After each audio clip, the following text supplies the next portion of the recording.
நண்பர்கள் அனைவருக்கும் வணக்கம். நான் உங்கள் பொன்வேல் பாண்டியன், நடப்பு நிகழ்வுகள் ஆசிரியர். இன்றைய தினம் டிசம்பர் 7ஆம் தேதிக்குரிய நடப்பு செய்திகளை டிஎன்பிஎஸ்சியோட போட்டித் தேர்வுகளை சமீப காலங்களில் நடப்பு செய்திகளை சப்ஜெக்டுடன் தொடர்புபடுத்தி எப்படிலாம் கேள்வி கேட்குறாங்களோ அதன் அடிப்படையில் நம்ம தினந்தோறும் அந்த நடப்பு செய்திகளை சப்ஜெக்ட், கரண்ட் அஃபேர்ஸ், ஸ்ட்ராட்டஜிக்கை இதில் எதுவுமே மிஸ் ஆகாமல் தொடர்ந்து நம்ம வழங்கிட்டு இருக்கோம். அதனால் மாணவ நண்பர்களே தொடர்ந்து நம்ம வீடியோ பாருங்கள். மறக்காமல் எல்லாம் அந்த வீடியோ பார்த்துட்டு ஃபுல்லாக சும்மா ஸ்கிப் பண்ணி பார்க்காம நம்ம ஃபுல்லாக பார்த்துட்டு அந்த நோட்ஸ் எல்லாத்தையும் ஒரு நோட்டு போட்டு எழுதிக்கோங்க. ஃபியூச்சரில் நம்ம ரிவிஷன் பண்ணுறதுக்கும் நமக்கு ஒரு நல்ல ஒரு வாய்ப்பாக இருக்கும். போட்டித் தேர்வுகளில் வெற்றி பெறலாம். ஆரம்பிக்கலாமா? இன்றைய தினத்திற்கான நடப்பு செய்திகள் டிசம்பர் 7ஆம் தேதி. ஃபஸ்ட்டு பாருங்க, இன்றைக்கி டிசம்பர் 7ஆம் தேதி என்னெல்லாம் பார்க்க போகிறோம் அப்படிங்கிற மாதிரி ஒரு சின்ன உள்ளடக்கம். சரியா? என்னெல்லாம் சொல்லி பார்க்க போகிறோம் அப்படின்னு சொல்லி பாருங்கள். ஃபஸ்ட்டு உள்ளடக்கம் டிசம்பர் 7ஆம் தேதி. ஃபஸ்ட்டு முக்கிய தினங்களில் வர்ற தேசிய கொடிநாள் டிசம்பர் 7. அடுத்து மதுரையில் வீரமங்கை வேலுநாச்சியார் பெயரில் ஒரு பாலம் திறக்கப்பட்டுள்ளது. அது என்னன்னு சொல்லி பார்க்கலாம். அடுத்து உங்களுடன் ஸ்டாலின் அப்படிங்கிற தமிழ்நாடு அரசின் திட்டம், அது பார்க்க போகிறோம். அதுக்கப்புறம் மத்திய அரசின் முக்கியமான ஒரு வேலைவாய்ப்பு திட்டம் PMVBRY திட்டம் அப்படின்னா என்னன்னு சொல்லி பார்க்கலாம். அதுக்கப்புறம் உமாங் அப்படிங்கிற பேரில் ஒரு செயலி, ஒரு ஆப் இருக்குது. அந்த ஆப் என்னன்னு சொல்லி பார்க்கலாம். அடுத்து தமிழ்நாடு அரசின் இன்னொரு முக்கியமான திட்டம் தொல்குடி புத்தாய்வு திட்டம், அதையும் நம்ம பார்க்க போகிறோம். அதுக்கப்புறம் அண்ணல் அம்பேத்கர் அயலக உயர்கல்வி உதவித்தொகை திட்டம். அடுத்து முக்கியமான ஒரு விளையாட்டு செய்தி, உலகக்கோப்பை கேரம் இந்தியா சாம்பியன். இது எல்லாமே இன்றைய செய்தியில் நம்ம பார்க்க போகிறோம். இதில் கண்டிப்பாக சொல்கிறேன், உங்களுக்கு எல்லாமே ரொம்ப ரொம்ப யூஸ்ஃபுல்லாக இருக்கும். நம்ம கொஞ்சம் விரிவாக பார்க்கலாமா? ஆரம்பிக்கலாம். பாருங்கள், டிசம்பர் 7 முக்கிய தினங்கள் ஃபஸ்ட்டு. சரிங்களா? டிசம்பர் 7ஆம் தேதியில் நம்ம பார்க்க போகிறது ஃபஸ்ட்டு முக்கிய தினங்கள். அதில் டிசம்பர் 7ஆம் தேதியில் முதல்ல பார்க்கக்கூடிய முக்கிய தினம் இந்திய ஆயுதப்படைகள், அதற்கான கொடி தினம். சரியா? ஞாபகம் வச்சுக்கோமா, இந்திய ஆயுதப்படைகளுக்கான அந்த ஃப்ளாக் டேன்னு சொல்லுவாங்க. அதாவது இந்த கொடி தினம் அப்படிங்கிறது முதல் முறையாக கொண்டாடப்பட்ட ஆண்டு எப்போன்னு பார்த்தீங்கன்னா 1949ஆம் ஆண்டு. சரிங்களா?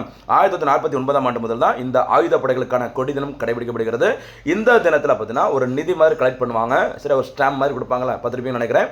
அந்த ஆயுதப்படைகளுக்கான அந்த கொடி தினத்தின் போது ஒரு நிதி திரட்டப்பட்டு அந்த நிதியானது ஆயுதப்படைகள், இராணுவம், சரியா, விமானப்படை, கடற்படையில் பணிபுரிந்த உயிரிழந்த காயம்பட்ட அவர்களுக்கும் சரி, அவங்களுடைய குடும்பத்தினருக்கும் சரி உதவி செய்வதற்காக இந்த கொடி தினம் கடைபிடிக்கப்பட்டு வருகிறது. எப்போது முதல்?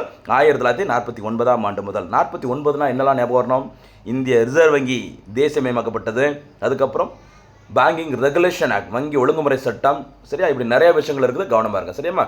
அதுக்கப்புறம் இன்னொரு முக்கியமான தினம் பாருங்கள், சர்வதேச சிவில் விமான போக்குவரத்து தினம் ஐக்கிய நாடுகள் சபையினால் கடைபிடிக்கப்பட்டு வருகிறது. இது எதற்காக கொண்டாடப்பட்டது அப்படின்னு பார்த்தீங்கன்னா 1994ஆம் ஆண்டில் ICAO, அதாவது இன்டர்நேஷனல் சிவில் ஏவிகேஷன் ஆர்கனைசேஷன் சொல்லுவாங்க. இதனுடைய தலைமையிடம் எங்கே இருக்கான்னு பார்த்தீங்கன்னா கனடாவின் கியூபெக் மாகாணத்தில் அமைந்துள்ள மான்ட்ரியல் நகரில் அமைந்துள்ளது. சரிங்களா? ICAO இந்த அமைப்போட 50வது ஆண்டு, அதாவது பொன்விழாவை முன்னிட்டு தான் இந்த தினம் எப்போ டிசம்பர் 7ஆம் தேதி சர்வதேச சிவில் விமான போக்குவரத்து தினமாக கடைபிடிக்கப்பட்டு வருகிறது. சரியாம்மா? ரொம்ப முக்கியமான தினம், கவனமாக இருந்துக்கோங்க.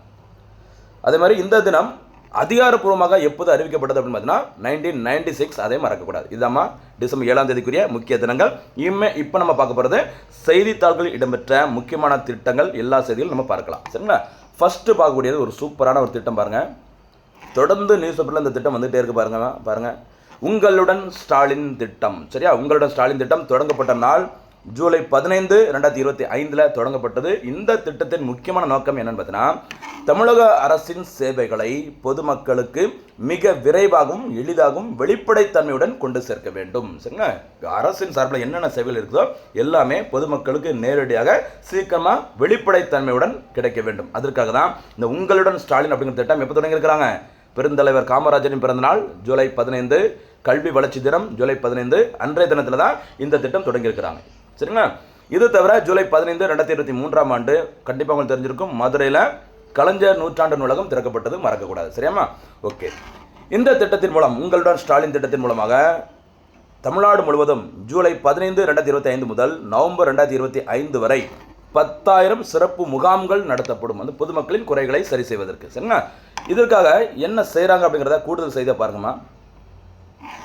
அரசு துறைகளின் சேவைகள் மற்றும் திட்டங்களை மக்களின் இல்லங்களுக்கு அருகிலேயே சென்று வழங்குவது இத்திட்டத்தின் நோக்கமாகும். சரி, நம்ம வீடு தேடி போக வேண்டியது கிடையாது. ஒரு கேம்ப் மாதிரி நடத்தி அரசின் சேவைகள் திட்டங்கள் எல்லாமே மக்களுக்கு ஈஸியாக கிடைக்கணும் அப்படிங்கிறதுக்காக தான் இந்த திட்டம் தொடங்கியிருக்கிறாங்க. சரியா? உங்களுடன் ஸ்டாலின் திட்டம் மறக்காதீங்கம்மா, ரொம்ப ரொம்ப முக்கியமான திட்டம். அதுபோல் இந்த திட்டத்தின் மூலம் எந்தெந்த துறைகள் எத்தனை சேவைகளை வழங்குறாங்க அப்படின்னு சொல்லி பாருங்க.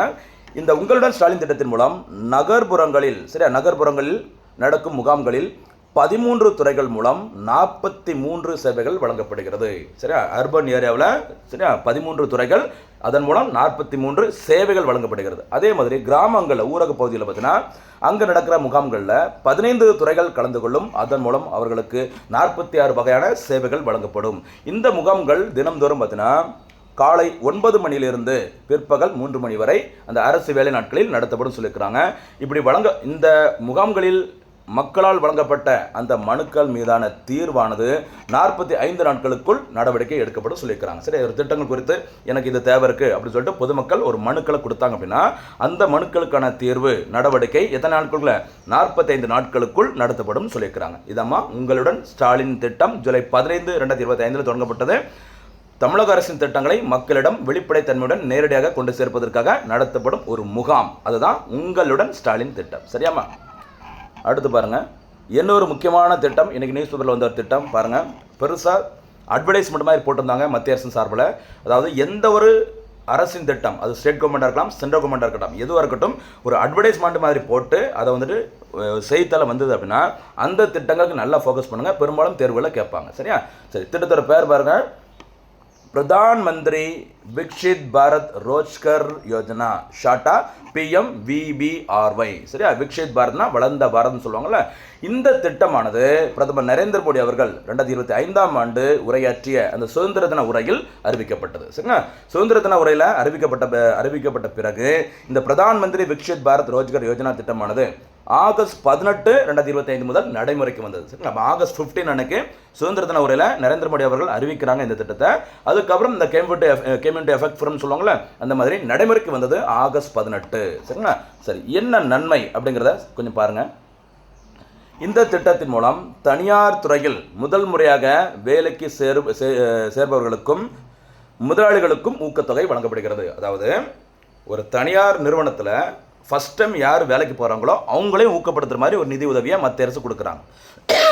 சரி, அதே மாதிரி முதல் முறையாக ஒரு நபரை புதிதாக வேலைக்கு சேர்க்கும் அந்த நிறுவனத்தின் முதலாளிகளுக்கும் ஊக்கத்தொகை வழங்கப்படுகிறது. ஒரு சிறப்பான திட்டம். சரியா, இந்த திட்டத்தின் கீழ் தனியார் துறையில் முதல் வேலை பெறும் இளைஞர்கள் அரசாங்கத்திடமிருந்து ரூபாய் 15,000 உதவித்தொகையாக பெறுவாங்கன்னு சொல்லியிருக்கிறாங்க. சரி, ஃபஸ்ட் டைம் வேலைக்கு போகிற ஒரு நபர் பார்த்தீங்கன்னா சேர்ந்த உடனே பார்த்தீங்கன்னா அரசாங்கத்திடமிருந்து ரூபாய் 15,000 உதவித்தொகை வழங்கப்படும்.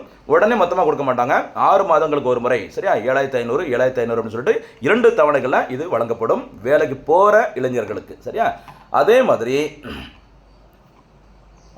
பாருங்க, ஒவ்வொரு கூடுதல் பணி அமர்த்தலுக்கும் அந்த நிறுவனம் வந்துட்டு யாரெல்லாம் புதுசாக வேலைக்கு சேர்க்குறாங்களோ ஒவ்வொரு கூடுதல் பணியமர்த்தலுக்கும் நிறுவனத்தின் முதலாளிகள் மாதந்தோறும் ரூபாய் 3,000 ஊக்கத்தொகை பெறுவார்கள். எத்தனை பேர் நீங்கள் வேலைக்கு சேர்க்குறீங்களோ அதுக்கு தகுந்தாப்புல 3,000 ரூபாய் அந்த நிறுவனத்தின் ஓனருக்கு வந்துட்டு அரசின் சார்பில் ஊக்கத்தொகையாக வழங்கப்படுகிறது. சரிங்களா, இதை யார் செயல்படுத்துகிறாங்க அப்படின்னு சொல்லி பாருங்க.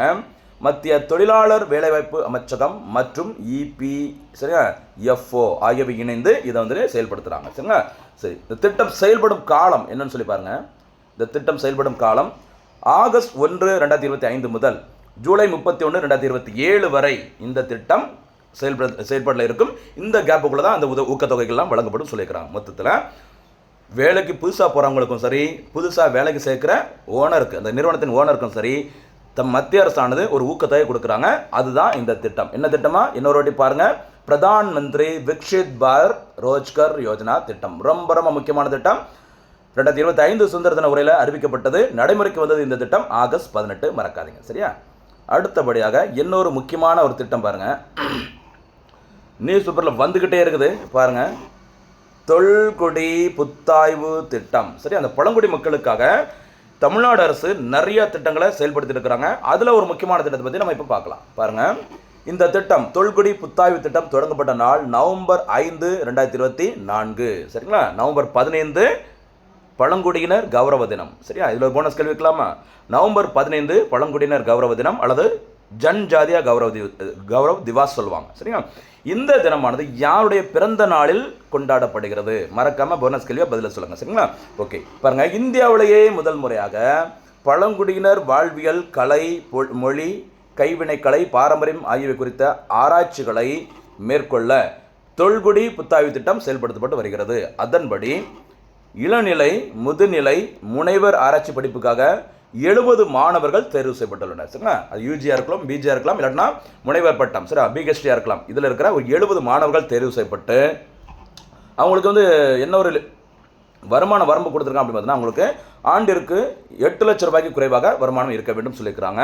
இப்படி தேர்ந்தெடுக்கப்பட்ட மாணவர்கள் சரிங்களா பார்த்தீங்கன்னா இளங்கலை யூஜி, பிஜி சரிங்களா அந்த மாணாக்கருக்கு மாதம் ரூபாய் 10,000 6 மாதத்திற்கு வழங்கப்படும். அதே மாதிரி முனைவர் பட்டம் பிஹெச்டி முனைவர் பட்ட மேலாய்வர்களுக்கு மாதந்தோறும் ரூபாய் 25,000 3 வருடத்திற்கு உதவித்தொகையாக வழங்கப்படும். சரி, அப்போ யூஜி பிஜி படிக்கிற பசங்களுக்கு 6 மாதத்துக்கு தலா 10,000 வழங்கப்படும். பிஹெச்டி படிக்கிறவங்களுக்கு 3 ஆண்டுகளுக்கு மாதந்தோறும் ரூபாய் 25,000 வழங்கப்படும். சரிங்களா, ஒரு சூப்பரான திட்டம், கவனம் பாருங்க. என்ன திட்டமா? தொல்குடி புத்தாய்வு திட்டம், கவனமாக இருங்க. சரிங்களா, ஓகே, அடுத்து போலாமா? அதே மாதிரி இதோட தொடர்புடைய இன்னொரு செய்தி பாருங்க. தமிழ்நாடு ஆதி திராவிடர் மற்றும் பழங்குடியினருக்கான மேம்பாட்டு செயல் திட்ட சட்டம், ஷார்ட்டா TADPC சட்டம் சொல்லுவாங்க. இந்த சட்டம் 2024ஆம் ஆண்டில் அறிவிக்கப்பட்டு இந்த திட்டத்தின் மூலமாக 2025 முதல் நலத்திட்ட உதவிகள் வழங்கப்பட்டு வருகிறது. யாருக்கு? ஆதி திராவிடர்களுக்கும் பழங்குடியினருக்கு. இதுக்கு கீழே நிறைய திட்டங்கள் இருக்குமா? அண்ணல் அம்பேத்கர் தொழில் முன்னோடிகள் திட்டம் இருக்குது. சரியா, இப்படி நிறைய திட்டங்கள் இருக்குது, நம்ம போக போக பார்க்கலாம். சரியாம்மா, ரொம்ப ரொம்ப முக்கியமான திட்டம், கவனம் பாருங்க. அடுத்து இன்னொரு முக்கியமான திட்டம், அதே மாதிரி தொடர்புடைய ஒரு சூப்பரான திட்டம் பாருங்க. அண்ணல் அம்பேத்கர் அயலக உயர்கல்வி உதவித்தொகை திட்டம். அண்ணல் அம்பேத்கர் அயலக உயர்கல்வி உதவித்தொகை திட்டம். இந்த திட்டம் அறிவிக்கப்பட்டது 2021-22 அறிவிக்கப்பட்டது. சரிங்களா, இது ரொம்ப ரொம்ப முக்கியமானதுமா. Doctor Ambedkar overseas higher education scholarship scheme சொல்றாங்க. சரியா, இது எதுக்கு அப்படிங்கிறத பாருங்கம்மா, ரொம்ப முக்கியமான திட்டம். சில நேரங்கள் கேள்வி கூட கேட்பாங்க, அயலக உயர்கல்வி உதவி திட்டம் எந்த தலைவரின் பெயரில் தொடங்கப்பட்டுள்ளது அப்படின்னு சொல்லி கேட்கலாம். கவனமா இருங்க. சரிங்களா, இப்போ பாருங்க, இந்த திட்டமானது தமிழ்நாட்டில் பட்டியல் இனத்தவர் பழங்குடியினத்தை சேர்ந்த மாணவர்கள் வெளிநாடுகளில் முதுகலை மற்றும் ஆராய்ச்சி படிப்புகளை படிக்க தமிழக அரசின் திராவிட மாடல் ஆட்சியால் செயல்படுத்தப்படும் ஒரு திட்டமாக. இது ஒரு அரசின் அந்த செய்தியில் அப்படி இருந்தனால அப்படியே சொல்லியிருக்கிறேன். அதாவது ஞாபகமா, SC ST மக்களானது ஓகே மாணவர்கள் வெளிநாடுகளில் போயிட்டு அங்கே இருந்துட்டு முதுகலை மற்றும் ஆராய்ச்சி படிப்புகளை மேற்கொள்வதற்கு தமிழ்நாடு அரசினால் செயல்படுத்தப்பட்ட திட்டம் தான். யார் பேரில் செயல்படுத்தியிருக்கிறாங்க? டாக்டர் அம்பேத்கர் அவர்கள் பேரில் செயல்படுத்தியிருக்கிறாங்க. ரொம்ப ரொம்ப ஒரு முக்கியமான திட்டம். சரியா, அடுத்து முக்கியமான ஒரு விளையாட்டு செய்தி பாருங்கம்மா. சரியா, 7வது உலகக்கோப்பை கேரம் போட்டி. சரியா, இதில் இந்திய ஆடவர் மற்றும் மகளிர் அணிகள் சாம்பியன் பட்டம் முன்னிக்கிறாங்க. இதில் ஒரு சில முக்கியமான நபர்கள் தமிழ்நாட்டை சேர்ந்தவங்க, அதனால அவங்க யாருங்கிறத கண்டிப்பாக தெரிஞ்சுக்கணும். கவனமாக இருங்கம்மா.